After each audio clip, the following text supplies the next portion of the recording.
hama kandi no kuvuga ngo ico yaratandukanye n'abandi vraiment urukundo rwe ruri sincere.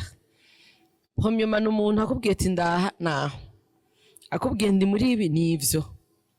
urumva naho wagenda kuverifya nivyo nyene.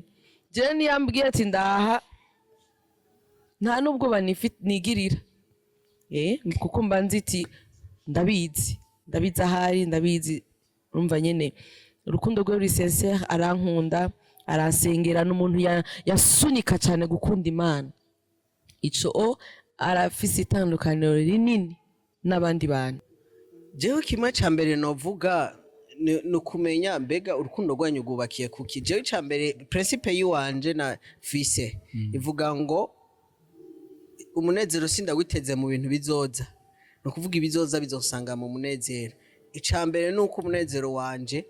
ntegerezwa kwiga kugirana umunezero n'umukenyezi wanje. Hanyuma ibibondo nivyaza sivyo niteze ko ari byo bizana umunezero, muga ibibondo biza bisanga mu munezero. Amafaranga twubatse dufite amafaranga menshi y'ibirenga, muga amafaranga uko azaraza kuko ndazi ko azoza menshi, muga uko azoza amafaranga ntazoza kugira ngo abariyo twitega mu munezero, ahubwo adusanga mu munezero. No kuvuga nta kintu na kimwe tuvuga ngo iki nicaza nico kizoduha amahoro, nico kizoduha umunezero, mugabo ikiza cose kidusanga mu munezero. No kuvuga ngo ikintu nicaza kidusanga mu munezero, no kuvuga naho ico kintu covamwo nta munezero kidutwara, tugumana wa munezero wacu. Ndabaramukije cyane bakunzi ba Africart Gospel TV, kuri mikroni Ihuize Cedric. Uyu munsi twaramutse dutemberera umuryango w'abakozi b'Imana, aho tugiye cyane kuyaga kuvyerekeye inkuru yabo y'urukundo, inkuru imaze gufasha abantu benshi, inkuru twizeye ko umuntu aza kudukurikirana wese aza gufashwa. Rero natevye reka tubakire kuri mikro za Africart Gospel TV. Ndabaramukije. Amahoro bakomeye. Nisawa. Ni sawa cyane. Abantu bamaze kubabona ariko muco baracanye mu idondore. Abazina ni Masezerano Jean Claude, nk'abantu mwongere muri Shalom International Family, nk'abantu muririmbyi. Hanyuma nkaba kandi ndumushinga nawe afise umwamikazi turi kumwe hano no papa w'abana babiri. Aba nisomamo. Tumuduha ayidondore nawe. Nitwa FLORENCE ihimbazwe,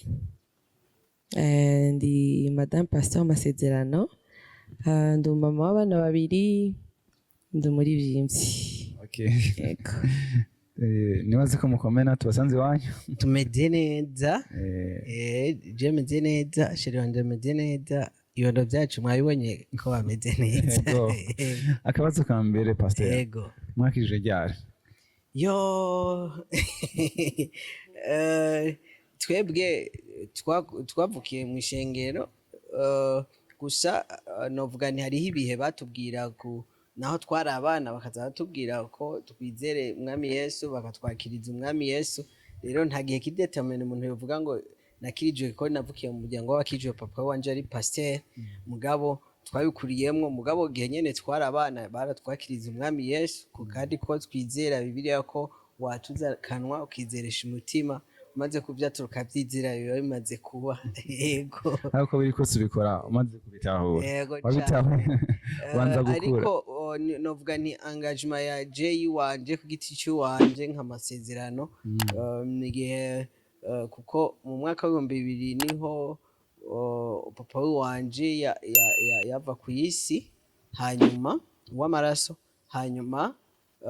ico gihe nari 5e, mugabane ku bwanje novuga nti ninje 7e niho nagize ama determination yiwanje yo kwinjira mu vy'Imana cyane. Kaze ni mwaka wa 2001. Okay. Yego. Kabazo ni kakandi mumere madame. Mwakije ryari? J'avais 11 ans. Nasi myaka 11. Bon, sanzwe navukiye umuryango w'abapastori, papa wanje ni pasteur. Ndibuka ko ico gihe nyene nariko ndabaza amakestion menshi ajanye n'ivy'Imana, naho naba nabivukiyemwo, mugabo kubivukiramo ntibisigura ko waciwa umwana w'Imana. Birasaba ko utera intambwe ukavyatura n'akanwa ukavuga ati ndamwakiriye. Yego, nafise imyaka 11, hama aranyakiriza umwami Yesu. Wamaze kubitahura. Yego. Okay, nifuza ko tuja ku ntahe yanyu, ariko mbanje kubabaza ico kibazo. Ni ntahe iryohera abantu benshi, ndazi ko imaze gufasha abantu benshi. ariko nanje niyo ngomba nje Yego. ko ntaye urukundo rwanyu sivyo ndazi imaze gufasha abantu benshi natwe twarifuje ko yoca kuri televiziyo yacu komsa igira bifashije twaba dukurikirana yego ndifuza kumenya imbere yuko ubura na Fofo wari umuntu ameze gute bene icyambere novuga nuko nari umusore yego nari umusore hanyuma je twagiye guhura kuko hariho ibihe umuntu abaho yumva ko ni sawa nta ngorane ibintu byose ntaco bimutwaye nta engagement nini ibihari mugabo harageze igihe numva ko hariho vide muri jewe ikeneye ikintu kiyuzuza narumva ko ndakeneye umuntu tuvyumva kumwe umuntu tubana umuntu aba hafi yanje ni vide niyumvamo ico gihe hariho abandi bakobwa sinovuga ko twagendana mugabo arabo ozarantura muri entourage wanje bari bahari mugabo bikanka ko mfata decision kuri bo yego ugeze igihe rero Imana yangiriye ubuntu nkahura n'umwamikazi wanje umunsi duhura vraiment yani bamenga ni kurusika imfashe aho nyine tubandaniza aho nyine byagenze gute mwahuye gute kimwe nuko twese ico gihe twese twarabaririmbyi hamaje naririmba nka Masezerano nari mfise band yiwanje twakorana mugabo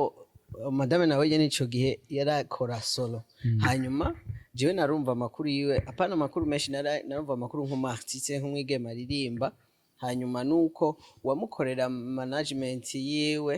je twari tuzinanye narumva ariko aramuvuga duka ko ari n'igihe twari isanse ko duhurira mu kiganiro mugabo we ntiyaboneka nkumva ukuntu avuga ibyiwe rero narishaye ko ndamubona duhuye muri ico gihugu arengirirwa ubuntu ko twese tuza guhurira mu gikorwa c'Imana hanyuma tumaze gushikayo we ndibuka ko bamuhaye kuririmba imbere y'uwanje bamaze kuririmba rero yo mwami Yesu nibaza ko ahejeje kuririmba naje mvuga ati none uyu muntu yarariho muri iyi micungararo kuko kuva uwo munsi ndamubonye umutima wanje waciye ufatwa mpiri kabisa nangura kurondera nimero yo ya telefone mugabe ico gihe ntibyanyoreye gufata engagement n'ingoga ko ndamubwira ko tugomba kubana mugabo directement nashe ndamusaba ubugenzi ndamusaba ko twogendana twoza twoba bagenzi akaza kumfasha ibikorwa mugabo nka ndashiraho ama defense nyene urabona ibintu bigwegwe by'abana ba pastor bagomana ama defense nyene yo guca bugufi nkamubwira nti je nta bindi bintu shaka umuntu w'umugenzi umwenti mugenzi ari hafi yanje shobora guha ibintu by'iwanje akabikurikirana hanyuma nkamwizera ndibuka ko vraiment ntiyangoye duhuye naca numva ndyohewe hanyuma duhuye numvise kumwizera ko ndibuka ko umunsi wa mbere duhura nije natangiye gukoresha jama zose kuva kera naciye ndamuha amamodo pasi yose y'amakonti nari mfise hanyuma kuri banki twakoresha kurotira na sizanje ndamubwira nimero code ndamubwira ni carte ni cyose nkeneye amafaranga urashobora kuzokorotira cyangwa n'amafaranga ashirako ukagenda ukabishirako nibuka ko hariho n'amakayi y'ibintu nasinya vy'amakontra y'ibijanye n'akazi nakora ambwira nti genda wowe ubisinya hanyuma ndose amafaranga yatwara kuri konti ivyo nkeneye ugenda ubitore arambaza kubera iki none bikoze ibi kandi atakintu na kimwe kihari atangajwe n'imwe je nawe turafatana mugambwira nti je ndakwizeye ku buryo bwo naho bandi hafi mugabo habe hariho umuntu ashobora gukurikirana ibintu vy'iwanje atakibazo rero numva umenga wafata ico kibanza hama bagenda gutugira ngo guhera ico gihe kuko twaguma duhura tubonana niko imwe yiwanje yo kwicisha bugufi yagenda irahera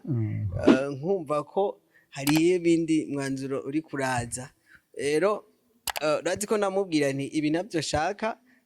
ko wiyumvira ibintu birebire nkaho mbege cyo hariho iyindi gahunda ihari mugabo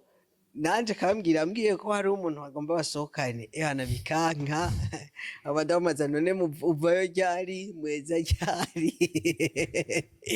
ego ko icyo gihe jewe nari ndafashe umwanya wo gusenga mugabo n'ico gihe kandi ndafata umwanya wo gusenga kugeza igihe numva ko mu mutima wanje rero confirmation y'Imana ko ariwe hanyuma igihe kigeze narababwiye nti jewe sinamureheje ibindi bintu byatari nabwiye nti wewe uri umugore wanje muduhere misi yatumikira tubwire inyishu yaje gute maze kumva bakubariye ko umugore wiwe mu bisanzwe uraza umuntu aje akakubwira ati wowe uri umugore wanje premièrement atangura kwimvira ese karakomeye ko niko baresha umuntu araje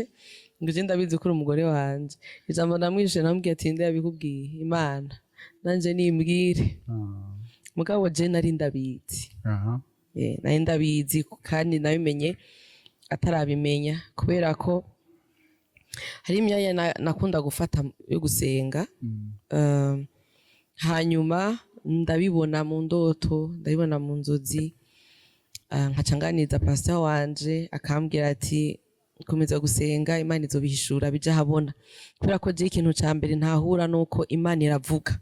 mu nzira zose ibicishamwo ariko iravuga irashaka kuvugira mu vyumviro irashaka kuvugira mu ma emotion irashaka kuvugira mu ndoto biravana n'inzira Imana ivugana n'umuntu rero jewe ndazi inzira yanje Imana ikunda kuvugana nanje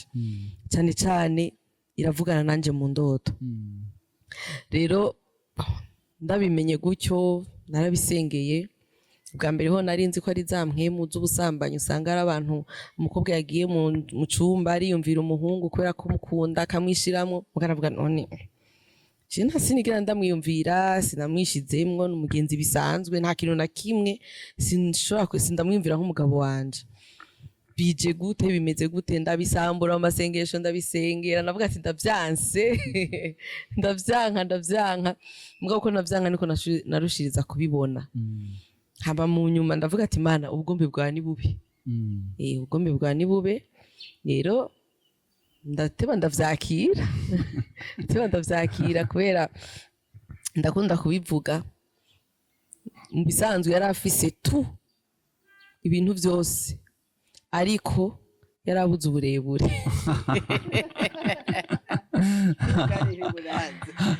oya pasa ndiko ndavuga ingene vyari bimeze iki turakivuga kubera twarakibohotse kuko iki nkunda kubivuga kubera iki kubera ko hari umuntu bishobora gufasha apparence iratrompa umuntu ashaka kukuraba akaraba ingene usa canke ivyo ufise umuryango uvamwo akakwankira ico kandi wari umuntu Imana yarategekanyije ku buzima bwiwe rero agacanka ubugombe bw'Imana agahitamwe ivyo wewe ashaka rero nk'umukobwa ari ukuntu tugenda mu cumba tugacapa je nshaka ibishaka umuhungu w'igikosto Mungu muremure aterura ivyuma ugacapa nyene kubera amadese anime menshi n'amafilme menshi gaca dushaka za nkundo zo muri filme zitabaho bijya ntibibaho rero je mu mutwe navuga ati je nkeneye umugabo muremure kuko naraba abo tuvukana ni barebare jewe sindi mugufi hama ndakunda hotaro navuga ati je kweri nzururuka Imana yacisha ugufi mu bisanzwe rero mugabo mu kugenda nemera ubugombe bw'Imana nasanze he is the best yani navuze ngo iyo nanka ko Pasteur MASEZERANO mbere umugabo ubuzima bwanje bwose sinari kuba mu munezero kubera iki uko mfashwe siko abandi bari kumfata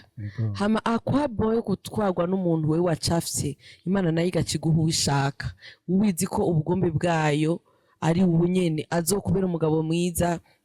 muzobana neza mu rukundo rero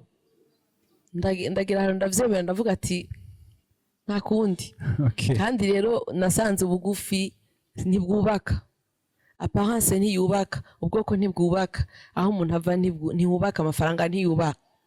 hubaka umutima ikiri ndani Okay. Shaka aho nyene Pasteur Masezerano. Nawe ufise igicapo kimeze gute? Twumvise igicapo ca madame. mwami C'umuntu ushaka kubona. reka nari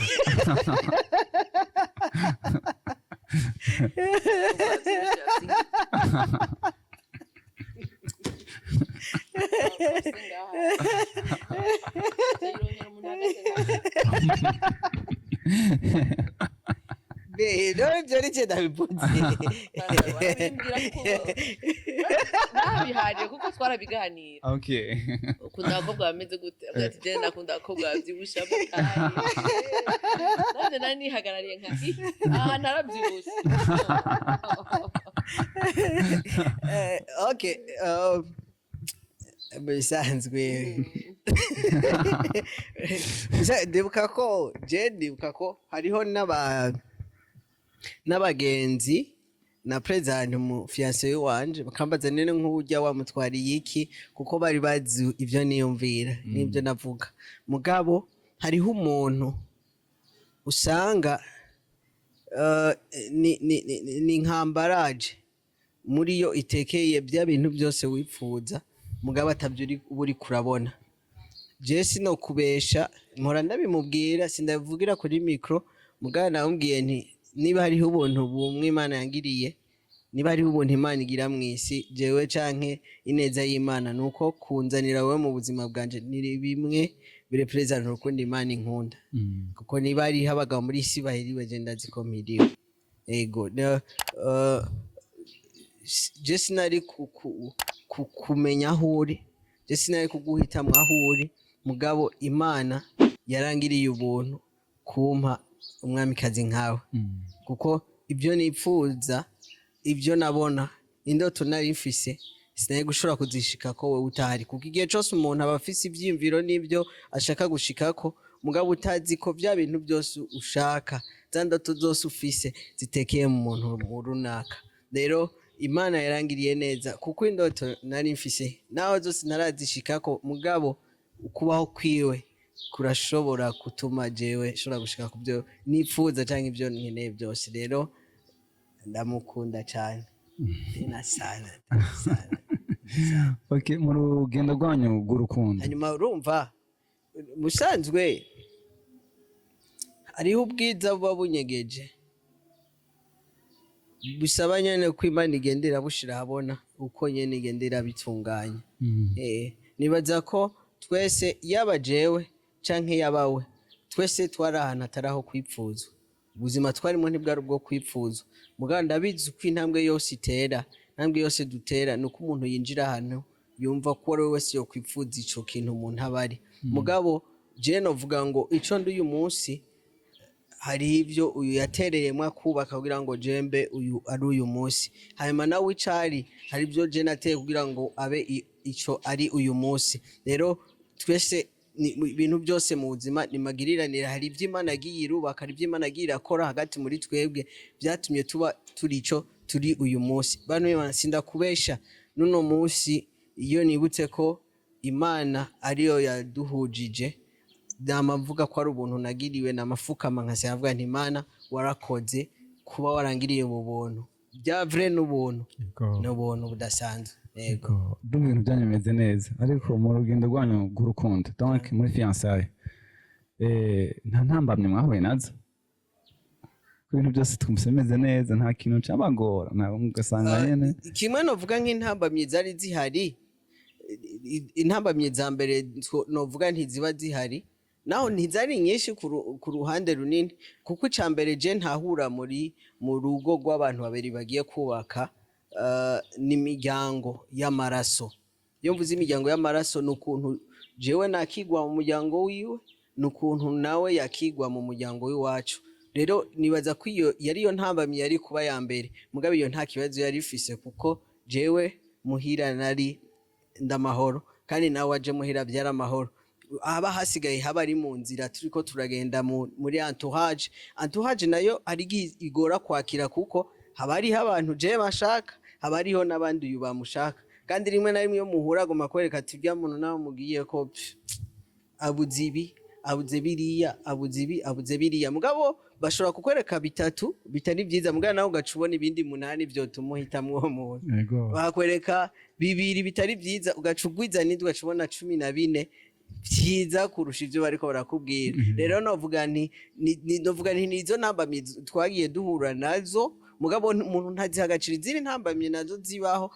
kuko iyo muhuye mwese mwumva mushushe ari gihe bishikana bavuga ati bana dushaka byihute dukore mariage tuve muri ibi bintu hanyuma iyo ka ihari intambamye ya mbere iciza none ko tugomba tugenda amafaranga acavahe hanyuma hariho n'igihe mufata decision mugabo gasanga Imana yababwiye ati no kuko twebwe ibintu sinovuga ni Imana yatubwira ubuntu mu bintu byose ko ndibuka ko twebwe date ya mariage twayihawe n'Imana muri 2018 mu kwindwi atubwira muzokora mariage mu kwicenda itariki indwi 2019 urabona hasigaye umwaka wose je ndibuka ko itariki indwi z'ukwicenda 2018 naranditse kuri Facebook no kuri Instagram ndabwira abantu itariki mu mwaka uza muzoze tuzatubwira mariage jewe na Florence haravuga ati ahubwo wewe murabasazi ntabwenge mufise urumvira ko umwaka muzowumara ndibuka ko jewe burya naragomvye gutera ivi muri evenement imwe abandi babibwira avuga ati ivyo ntubiri bikoreye ko nk'ubuyoca guheba mutima wanje ntabwo banavuga ngo byo birimo vraiment naramwizera ko ivyo ntadavyashobora gukora hama ikindi naco cari gikomeye je mu mutima nari nzi ko yazanywe n'Imana kandi ikintu cyose musanzwe je ndizera ikintu naho hobiki ikintu nzi ko Imana yakivuze cyane na mama na papa barabizi ko jewe Imana nayumvise naho mwese mwashaka mavuga ati turabihevye avuga nti ntacu shake mu bihe mugabo umunsi umwe muzoza rero sinambamye comtel mugabo byasa n'intambamye utuntu menga dusa n'intambamye mugabo kuko hari mu Imana bindi byose byari byoroshe cyane sinzi nkawe ko hari izindi yovuga reka tubana n'ikibazo gikurikira mu mpere mikro mu gihe mwari muri fiançailles nibihe bintu peut-être ko hari abandi bahungu bamaze gukundana nibihe bintu wabonye kuri masezerano bituma uvuga ati uyu muntu wo twabana gusa mu bandi bahungu bose bamaze guhura icyambere na mbere nukwera ko akijijwe ico vrema umuntu jewa iyo akijijwe azimana apana bivyo byo kukizwa winjira mu rusengero usohoka oya bya vrai urakijijwe turagenda ngenda gushingira intahe ndabonye ko ukijijwe ivyo vyari bihagije kubera ko hari abandi usanga mugendana haciye nk'imisi mike muri kumwe cyatangura kukubwira ati twinyavye igihe cyose twagendanye ntavyo yambwiye rero cyamvuga ati abahungu nk'aba barabaho abantu bakijijwe kuko uno munsi n'umuhungu ari mwishengera akijijwe vya vrai ubusambanyi buri mu mashengero ni bwinshi cyane rero urinze ubona umuntu Imana yibikiye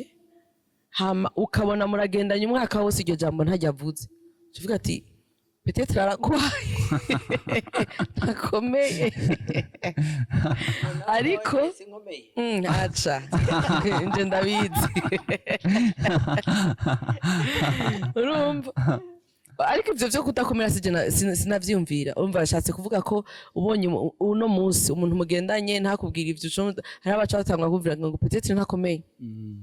ariko hari abantu Imana yasigaje si bose babikora ariko barahari ab'Imana yisigarije hari abantu bagifise igitinyiro c'Imana rero ico cari gihagije ko numva ko umutima wanje uri rassuré ego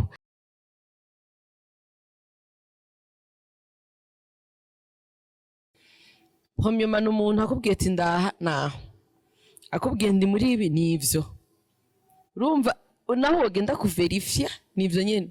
je niyambwiye ati ndaha nta nubwo banigirira kuko mba nzi iti ndabizi ahari ndabizi urumva nyene urukundo rwe ruri sincere arankunda aransengera n'umuntu yasunika cyane gukunda Imana ico arafise itandukaniro rinini n'abandi bantu yaransunika gukunda Imana gusenga akanyicarika akanyigisha nimba ari verse biblique nacanganikiwe ngene ndayisigura nkamubaza ibi bisigura iki akansigurira urumva rero umuntu nk'uyu uvuga ati uyu n'umwigisha wanje vraiment umuntu asunikira ku Mana ahandi kasire ego munkere micro nawe twumve ibintu ashitari bwigere ubona n'umunsi umwe ku bandi bakobwa maze ukundana ariko ushikiye madamu ngaho uvuga ati ubu ni ubuzima bwanje. Icambere novuga nuko n'umuntu ambwiza ukuri iyo mvuze ukuri so umuntu akubwira uko donc ashobora kubona ikintu utagikora neza canke intege nke runaka agatinya kuzikubwira ko kubera uhavushabura canke uhavura nari ndabizi ko ashobora kumenya ko ibintu bya brain yakimbwira kiraza kumbabaza muga ko ari ukuri nkeneye kumenya arakumbwira n'ubu arakumbwira numva yari yitwararitse ko dukundana gusa umugabo yarashikeneye impinduka ndibuka ko hari ikindi gihe turi muri fiancé nyene musanzwe hari ikintu jewe cyari cyarananiye gufata kw'ingingo nategerezwa gukora ico gihe mama nawe nyine aragerageza biranga mugabo yamaze kuza arambwira ati rero ndakubwira ikintu utagikoze jewe nawe bisha bihera afukuje amasasa kandi sindakubesha hari yaheze imyaka 4 byaranse mugabo mu kwezi kumico ke naciye ndagikora gica kirakunda rero kimwe navuga uyu muntu aje mu buzima ibintu byari byaranse bigaca bitagura gukunda uyu muntu niwe kabisa rero hanyuma ikindi naco n'umuntu atasporta ko nubu wopfumugira intege nk'ahandi mugabo ntugira intege nke kuri jewe nabitorera ufate nabi canke untuke ucubona wariwe rero yanyangwanira n'ubu aragwanira ikibaro cyanje kurusha nuko agwanira n'iciwe wogira erera handi mugabo iwe ntugirerereka okay tuje mu rugo avuga ngo ntazina zidakumanya amahembe mushika ugasanga koko uyu muntu mubana kenshi mugumana kenshi byashoboka ugasanga akoze ikintu kitameze neza uwo munsi kitakuryoheye bishika gute mukabitorera inyishu nk'abana b'Imana kamuresha ijambo nk'abana b'Imana mubitorera inyishu gute jewe kimwe novuga mu rugo nk'intege nke novuga zibaho umuntu ahubwo apfise novuga yarafise intege nke nyinshi ni jewe kuko je intege nke zanje ni za communication hari igihe kenshi usanga nibagiye kukora mbafise ibintu byinshi nkora gasanga nibagiye nk'ikintu nk'ubu dufate nk'uburabana nk'uko mwe mwaje kaza mva namubwiye ni sheri abajournaliste baraje je gukora ikiganiro ibyo ntiyabitorera mwana agenda vyiga urumva ari igihe washikana ukumva kumenga n'umwanya y'ugomba wo kumupangira mugabo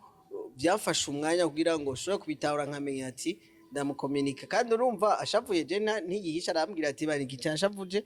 hanyuma tukagitunganya gusa ikintu twe kidufasha nuko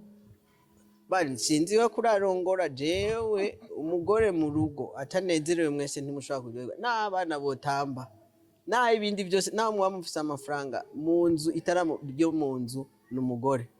hayi umugore anezerewe no mu nzu amatara yose nata amatara yarigirize bari karaka anezerewe umucuca waka mu nzu rero je sport akashura kumara umusi ashavuye nico gituma nakoshije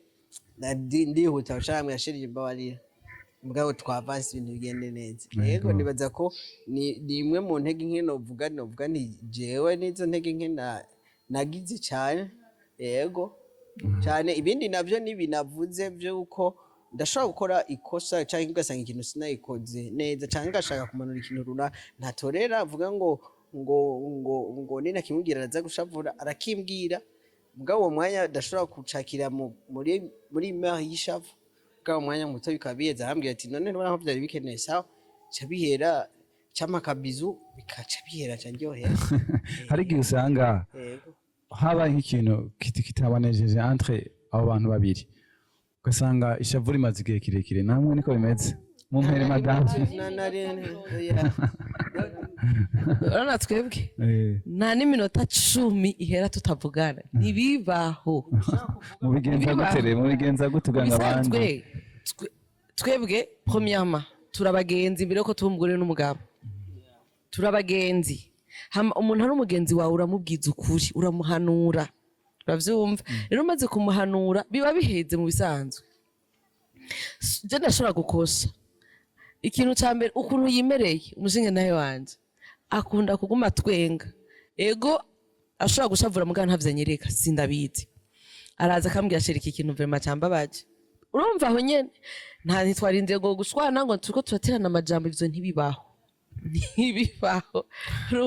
mu bisanzwe ukuntu bikwiye kumera mu rugo uyu muntu wawe muri kumwe uramuzi kurusha abandi bose urazi ivyo akunda urazi ivyo yanka biragusaba rero ko uraseda mu rugo no guseda rero umaze kwiga guseda arashobora kuza akantu kagakuciramwo ugakora ikosa nta muntu adakora ikosa vraiment nta numwe abaho nta mugororotse ariho adakora ikosa mugabo rero ni gute wihuta kuvuga pardon ni gute wihuta kuresolva je sishobora gutolera umugabo wanje yashavuriye n'umunota umwe tutavugana ntavyo noshobora kuko niwe muntu wa mbere nisanzurako niwe mugenzi mfise niwe muntu tuganira urabona turashobora kujana ku kazi tukavara tugaca tugira call tukaguma tuganira uravyumva none gashaho uyo muntu nimwashavuranira umunsi wose mutavuganye bizagenda gute bizashoboka ntibikunda rero twebwe twarihaye simvuga ngo twaricaye turavyigisha oya twavyisanzemwo ko agakosa kabaye aho nyene ntavyo kuvuga ngo ejo cha twicara tukakaresolva biba biheze ntavyo twoshobora hariho n'igihe entre ari jewe canke we umwe ashobora gutaha arushe ukabona umenga arafise amakaru kimaze yakubera iki umenga uranumye habaye iki amwe atoya ni fatigue nibisanzwe hari igihe rero ashobora kuza ari muri ime yo mu kazi yamushavuje rero kubera twe turakina cumushokoza muga mugaheza muri ko murakina ego cyao uyu ni watinya kwa mudigadiga cyane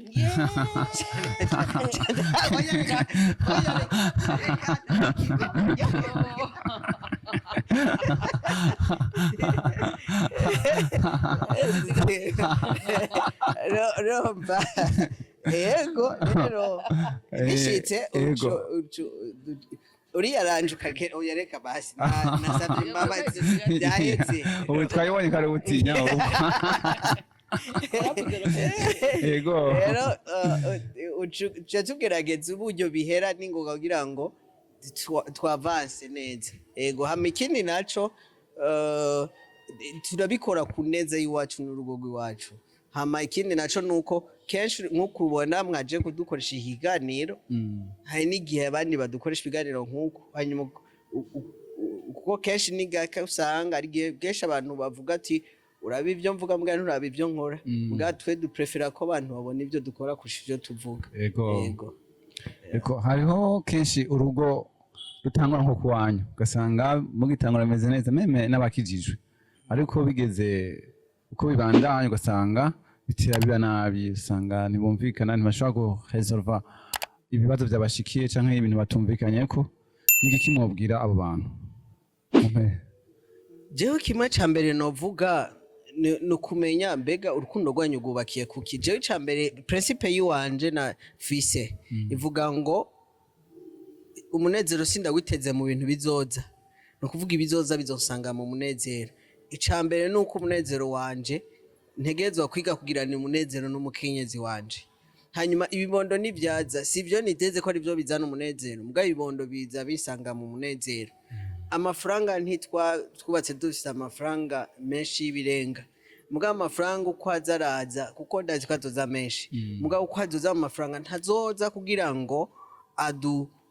abariyo twitegamo umunezero ahubwo dusanga mu munezero no kuvuga nta kintu na kimwe tuvuga ngo iki ni caza nico kizoduha amahoro nico kizoduha umunezero mugabo ikiza cose kidusanga mu munezero kuvuga ngo ikintu ni caza kidusanga mu munezero kuvuga na ico kintu covamwo nta munezero kidutwara tugumana wa munezero wacu nego rero muri bimwe no vuga zo principe ziwacu ntituvuga ngo ari inzu nziza ngo turindiriye ngo niyaza ngo nizo duha umunezero canke ngo hari imodoka ngo nitwayironka ngo nizo tugira zana umunezero mu rugo mugabe ikintu cose kiza ari imodoka ari inzu ari abantu ikizoza cose kidusanga mu munezero nico gituma tuzigama n'amahoro yacu yego sinzi ko madame yakongana nongeye ko akantu gatoyi mu bisanzwe ikibazo kinini gituma abantu batanguranye umuvuduko hama mu nyuma uwo muvuduko ukagenda urahororokegwa ni kuhororokerwa genda uragabanuka kenshi biratumana n'amasituwasiyo abantu bariko baracamo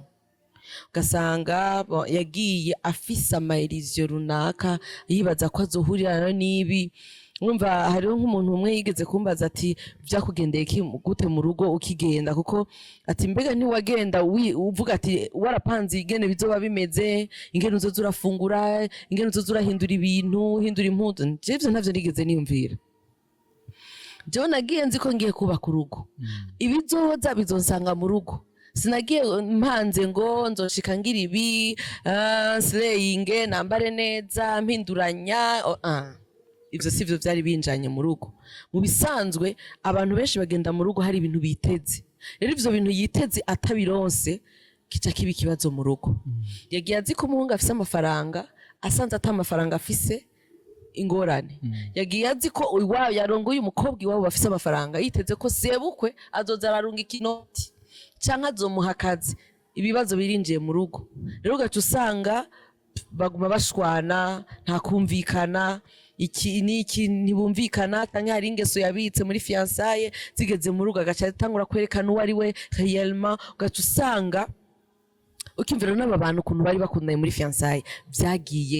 vyagiye mugabo mu bisanzwe mu rugo ntibihera bijya bintu wamubwira muri fiançailles utegerezwa kubandanya uri kuraresha ntibiherera muri fiançailles wamubwira ngo ndagukunda aheruka je t'aime mukireshanya aheruka kumva mubwiye ko ari mwiza aberewe yambaye neza ukimurondera mu rugo abagore je ndiko ndavuga nk'umugore turakenera kuvyumva yose Jero nk'umuntu ndabwirwa bisi yose biraryoshe biraguha courage yo gukora ibintu vyiza biragutera intege umugabo akagushimira akakubwira sheri watetse neza wabikoze neza wambaye neza usa neza ibintu bikoze neza urumva ivyo bintu biragutera intege uvuga ati okay nshaka neje azobimbwire ucugira courage yo gukora ibindi vyiza ucugira courage yo guteka neza ucugira courage yo kugira isuku ryinshi yo kwambara neza kumufata neza kumukunda bihagije rero ivyo bintu bimaze gutakara urugo nta buryo buba bwifise yego cyo numva ikibazo kinjemo kivuga ngo umuhungu canke umusore umusore canke umwigeme nijya namenya ko kageze gushinga ugwiwe abantu benshi bakunda kuvuga imyaka nico gituma ntavuze imyaka vuga rero mvuze abantu benshi bafata ku myaka ariko kugira ngo umenye ko hageze gushinga urugo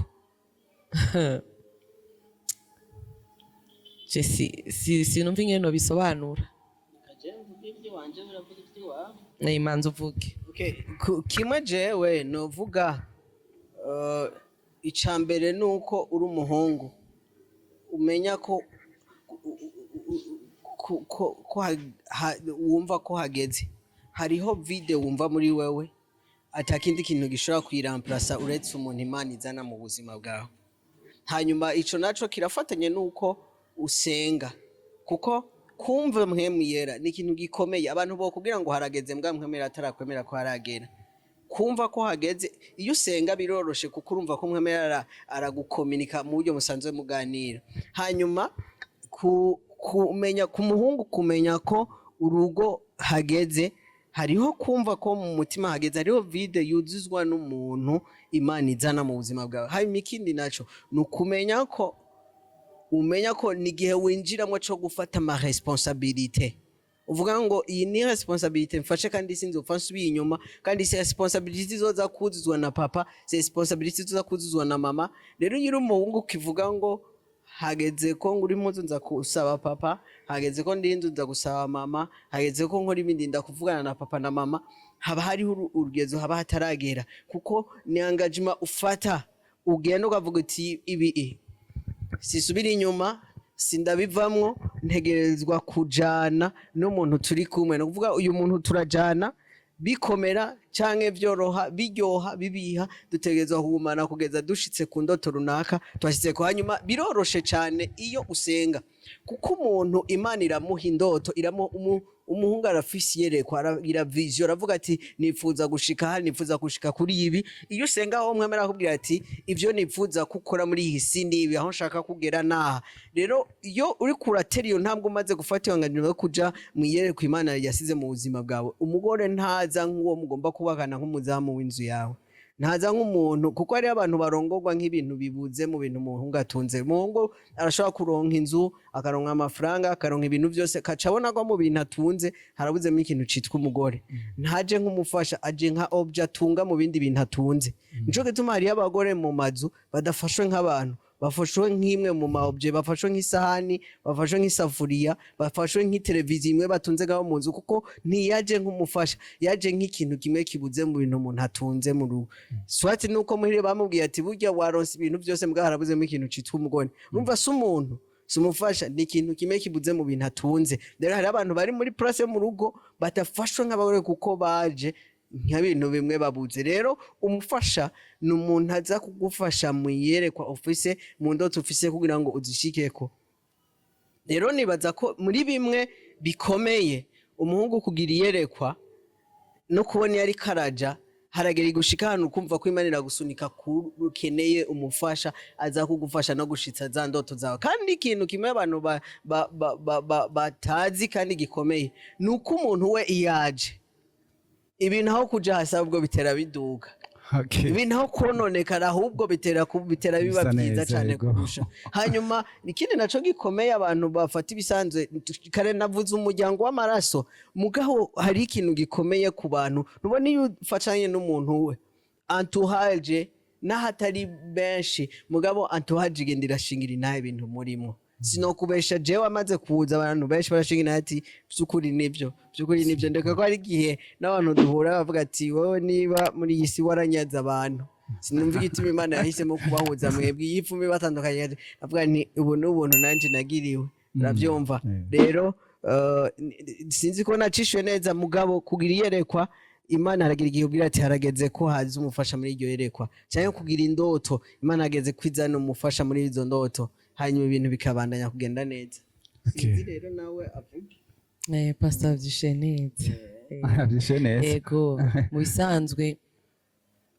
kumenya ko hageze nico yavuze, kugira iyerekwa. Hama iyo uri kurasenga uravyumva. Mu bisanzwe Imana iravuga, Imana n'umuvyeyi iratwihishurira.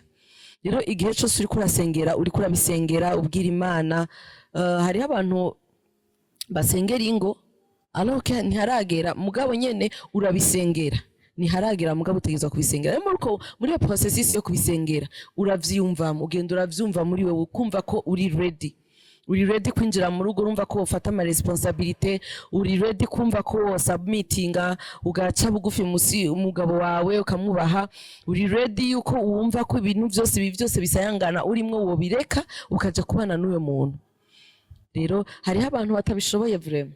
babwira ati jewe vraiment sinoheba ibintu byanje ngo ni kubera umugabo. Ariko Bibiliya ivuga ko umugabo ari umutwe w'umugore wiwe. Rero nimba ari umutwe niwe uri responsable, uri hejuru y'ikintu cyose mu rugo. Rero utegerezwa guca bugufi musi y'uwo mutwe. Imana yamugize umutwe ntiyihenze. Tubwire natwe abagore ikintu dukora ni uguca bugufi, kubaha abagabo bacu, kubakunda, kubafasha, kubahanura. Igikorwa dufise abagore ni nk'igikorwa ca mpwemu yera. Ntituri mpwemu yera ariko dukora igikorwa ca mpwemu yera,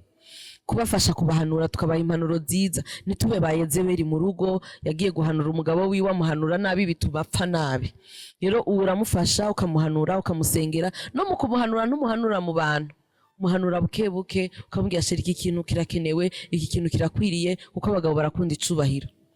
Nimba wumva ko ivyo vyose wumva ko uwo bishobora, urumva nyene ko vraiment je Imana yo mu rugo ndumva ko no bishobora,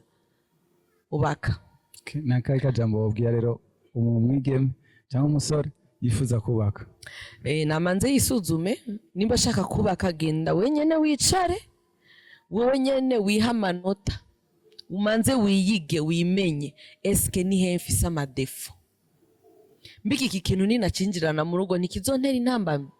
iyi defo iyi karaktere ni nayijana mu rugo hari abakobwa bafite karaktere yo kwishurana ugasanga wishuye umugabo ukamwishura mu bantu umwishura uko ushaka ku telefone yagutelefona uriko uramukankamira ugaca usanga kiyumvira none ucugenda wiyumvira ati iyi defo mbega ukuntu mvuga mbega iyi nyambaro mbega ukuntu niyumvira ukuntu nkora ibintu ntibizombera intambamye mu rugo nimba ukibona ko ivyo bintu biri intambamye icara hasi utuze ntiharagera. Hariho n'abantu Imana itevya ikazana abantu bakagenda uko ntibakutware ntibakurongore canke ukaresha bakiruka Imana nibi yabishatse swati yabishatse irikira gutevya kugira ngo hari ibintu ishaka gukemura muri wewe bikiri intambamye kugira ngo imanze ibikemure ikwigishe kugira ngo niwashika mu rugo ivyo bintu ntibize bibe intambamye ahubwo uzubone ko wow narakize kuri ibi bintu ibintu biko biragenda neza ca kintu cyakubera intambamye kigarutse ugacumenya ingene wifata muri ico kintu uvuga ati vraiment aha narashitse aha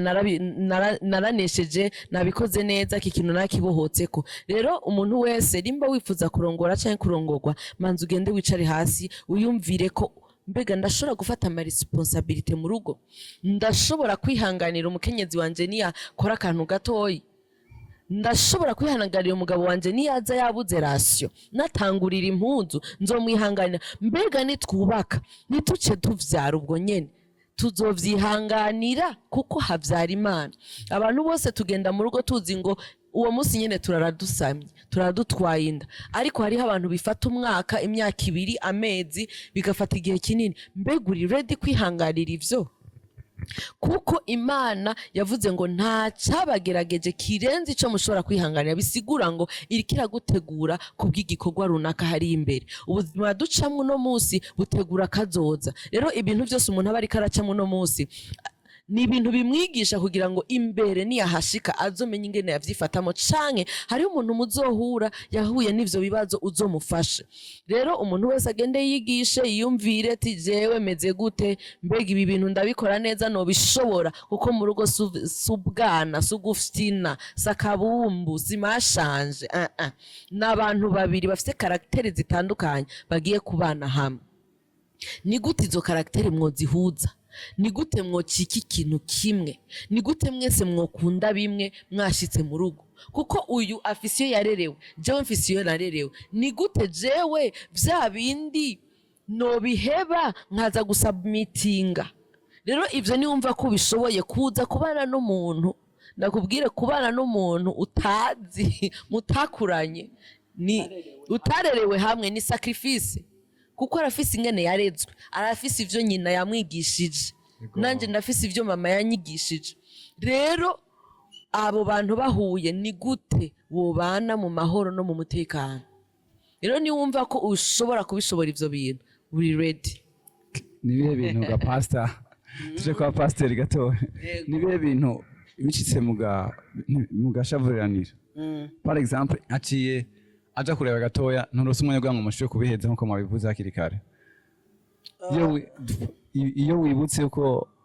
donc amasouvenir ushaka kwibuka dufashe ko yabagiye kure yawe mugamwe agiye mushavurirane gatoya naye amasouvenir wibutse n'ahato bari hafi yawe woca mvu mubabari. Cyambere nuko jewe nshatse kumwandikira biranyorohera rero iyo nibutse ko hariho umwanya no mwandikira ntanyishure sindabisipota mwanda mu telefone basi bigahera hanyuma urumva wowe iyo turiko turandikiranira umenga n'abantu bakiri muri fiançailles ari ibintu je nawe tuvuga ati ibintu nibikene ko ari hamwe umuntu yovyumva nk'ibi bintu yo turana telefone abyumva yego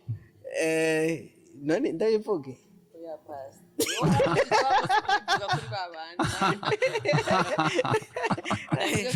ugenda gutora ibintu byanjye reka basigenda byivuge dufate nk'akarorero urumva nk'ubu arashobora je ndashaka kuba nagiye ku kazi nawe agacaguma muhira agatora nk'ipantaro yanjye akayigera ikoti ayo magaca afotora akantu nabwo ipantaro y'iwanje kimugera urumva ugasanga ngira nga canke jewe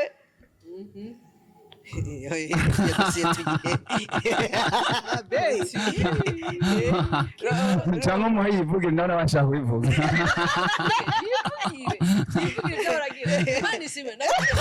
Imana isimwe ahora atarumika muri ka application uraba rimwe ngera urumva ku kazi yatashe kare agasha agenda agatora ya mpuzu nyene agasha yambara agasha yifotora mugabo urumva ubwo twamaze kubivuga urumva hariho umunsi sha bagenda kwipima uniforme atariho ndisha hari muri korari raho pastori nyakubahwa ashatora ikanzu yanje arambara ashavuga ngo ngira ndayigere abatari bayige ngo ini nayambara ikankwira ngo nawe izokimukwira basanze yaciye ntibayisubiyemo nabaye umugore wanjye urumva ntiyari disponible rero je nshaka kwirirwa gumaganje ndakore ukuntu nza kubigenza duse nabwira nti ndayambare je ntiyankwira nawe iraza gucepa kwiye kandi ayizanye ntibayisubiye basanze mukwiye berumva ibyo n'ubuzima bw'iwacu twebwe babiri ibyo ni ibintu byose hanze abantu baba bakenera ubundi buzima bwabo urumva nk'ibyo uriga n'icyo tuma muhira haguma harmony hagati yacu haguma umunezero urumva nibaza ko nibyo cyane hari ibintu haba hari ikintu dushobora kuba hagati yanyu utokwihanganira ku mugore wawe cyangwa ku mugabo wawe ikintu nto kwihanganira cyoshoboka bati iki kintu vraiment kibaye kimwe jewe namwe ndabivuga je sinkunda umuntu ambesha nawe arabizi jewe ukuri nico kintu si sport umuntu ambesha ukuri nico kintu cya mbere nkunda nawe urumva turakundana nanje asa ndi yaranja umuntu yenda akanyandikira ka message katariko vuga nakamurungira ari abantu banyumva ntuzonyandikire message iri bizarre ya hama twebwe biranagoye cyane kubera ari gihe James yuka nkumva na telefone nshaka kujana ku kazi ndambwira nti yitware ubuza gutelefona uraza kumwishura ibikene uraza kubyandika ibyihutirwa kuko hari igihe jewe urabone bitwe twita gufunga ngo amafungo ari gihe je nifunze shaka kwifunga telefone kuko niba hari ibintu bizamaza ni telefone usanga gutwara umwanya wawe wose rero muri bimwe umuntu avuga ati okay niba shobora kwifunga irya reka ndabe ko na telefone ndayifunga numve ko ushobora kwikonsantara ku bindi telefone itarimo mukayimuha kayirirwa nandibuka ko umunsi umwe nigeze ku kazi umushefu arambaza ati telefone yawe irihe ifise madame wayimuhaye moto pasa yize yego none niba ku telefone nihagira message none nta message nimwe bandika cyintero uko ya telefone yacari nije ndayifise yayimpaye ntituri kumwe arige rero n'uyu nawe yanashaka kuja kukazi jewe basanga ndi nko mwikonje ambwira she telefone nayibagiye ntuze kundonde cisha ndayigumana ubu telefone yari bikenewe nditaba bidakenewe na message ari giye wewe baza ngo niwe yakwishuye kandi atari cyane abantu bandika Facebook yacu nibazo cyo bareka kukwandikira oya hariho nk'amakonte twese kubera twese tuba dufite amamodo pase n'ibiki wanditse uri hafi niwe yishura nk'aho ari iwe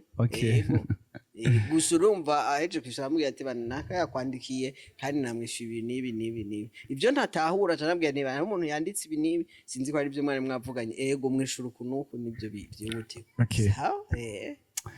shaka tuvuga akajambo kamwe urugo rwiza rurangwa n'iki mu majambo make nibaza ko urugo rwiza ruba rwiza kuri benego jewe sino kugira ngo urugo kwa naka ni rwiza mbwarara mu mure kuko hari igihe umuntu ashobora kuza kukwereka ko bimeze neza kubera ari hanze mu bantu mugabo ibwina muri bo ibara ryaraguye nibaza ko urugo rwa mbere rwiza ni mwebwe babiri bene urugo hanyuma ikintu cya mbere mu rugo n'amahoro n'urukundo n'umwumvikano cambere mufise amahoro mufise urukundo mwumvikana ntandi hantu haryoshe ni muhira rero urugo rwiza urugo rwiza rufatanye na benego kuko ni mwebwe muhigice ntitwabwira abantu ngo ni mumere nka twehebwe kuko jewe mfise uko meze n'uyu afise uko ameze kandi jewe uko ameze uyu aba ari jeje nyene ashobora kubisipota kandi nanje uko meze n'uyu wenyene ashobora kubisipota abandi bagomba babwira we umeze uko ugira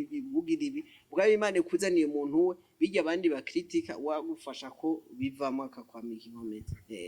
twavuze byinshi kubyerekeye urukundo rwanyu twabiheze ni byinshi cyane kabisa kandi biraryoshe ndazi neza ko ababyumvije bazofashwa cyane murakoze cyane ego ariko ndifuza kumenya kuririmba byaje ryari Jesse navuga ngo byaje ryari kuko nikijya natanguriye ko je nakuze badutwara muri Sunday school turirimba papa wanje yari umukozi w'Imana kandi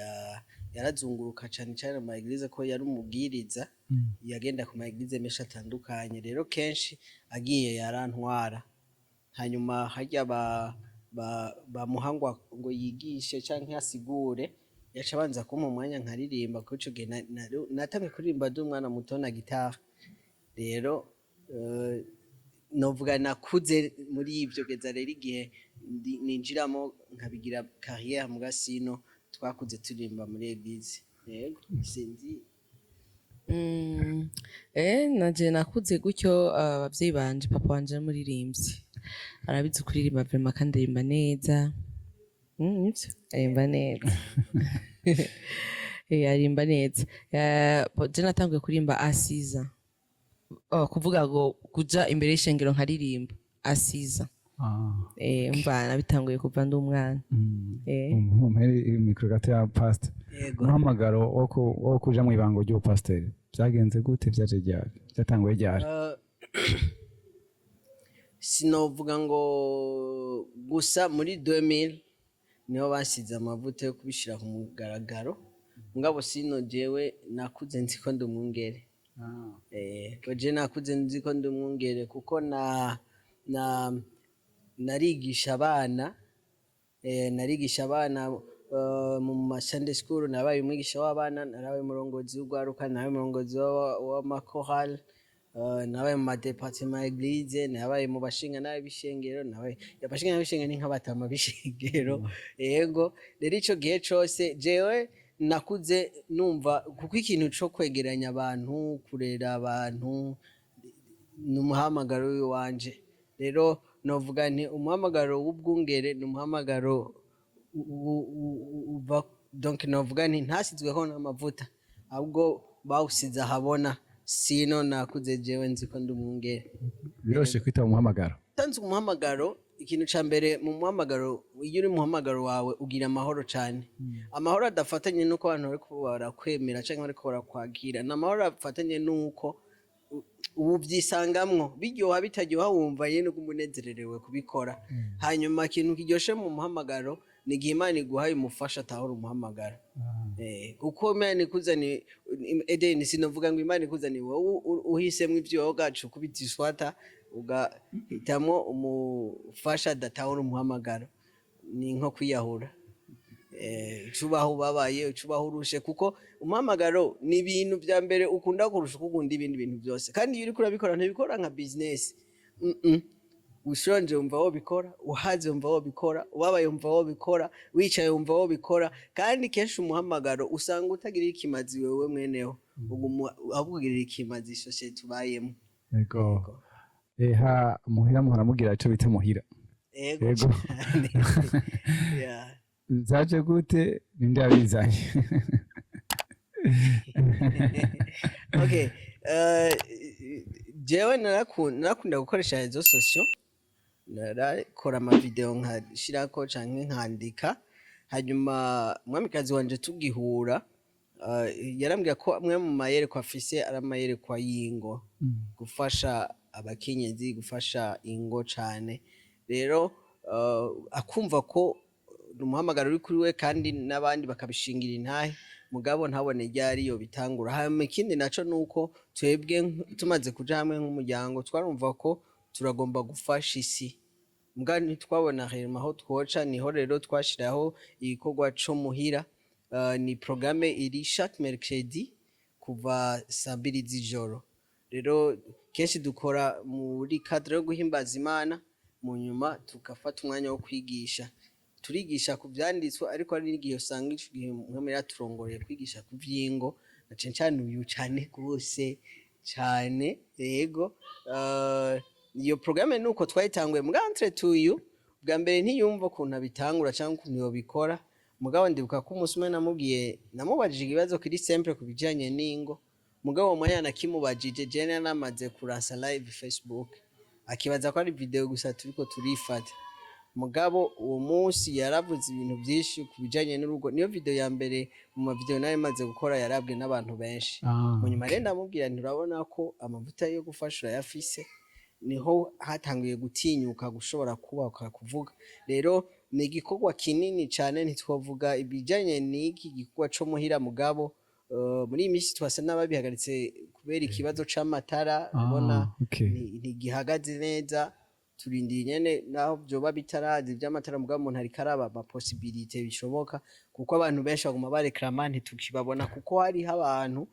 batari mu gihugu bari hanze y'ibihugu, mu bihugu bitandukanye jimwe baprefera gusenga ujya mwanya twe twaba turiko turakora. Bakatubwira ati mwatubujije ubu ntitugisenga. Rero turiko turasenga Imana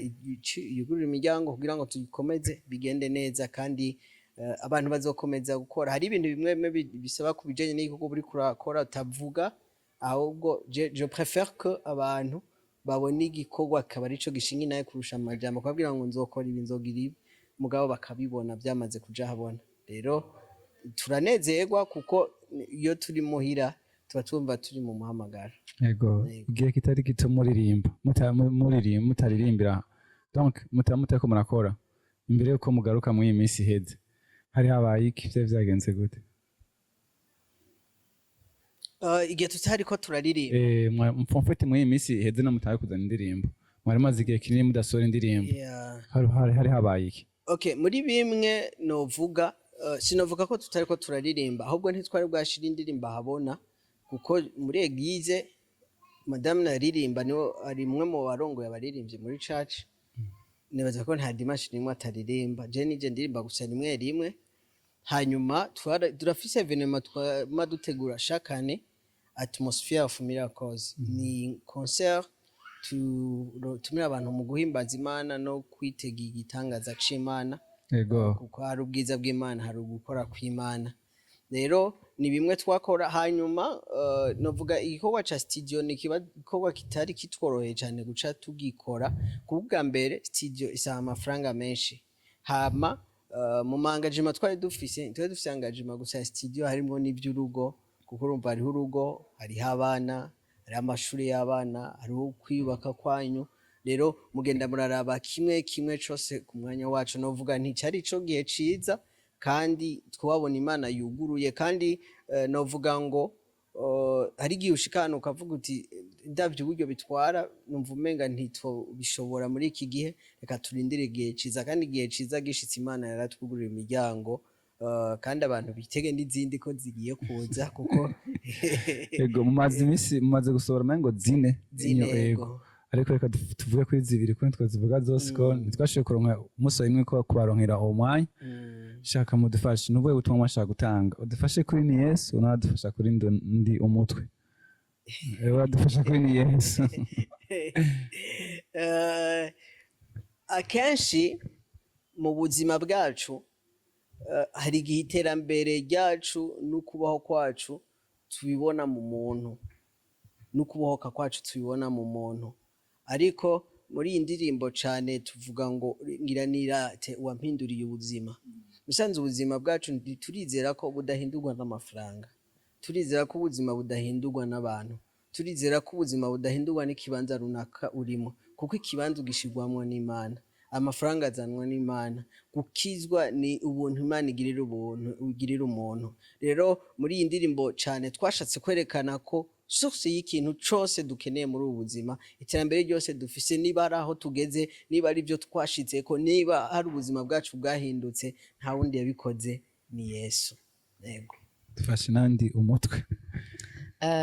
Ndi umutwe ni indirimbo yazananye muri gusubira mu byagezwe. nyibutse igice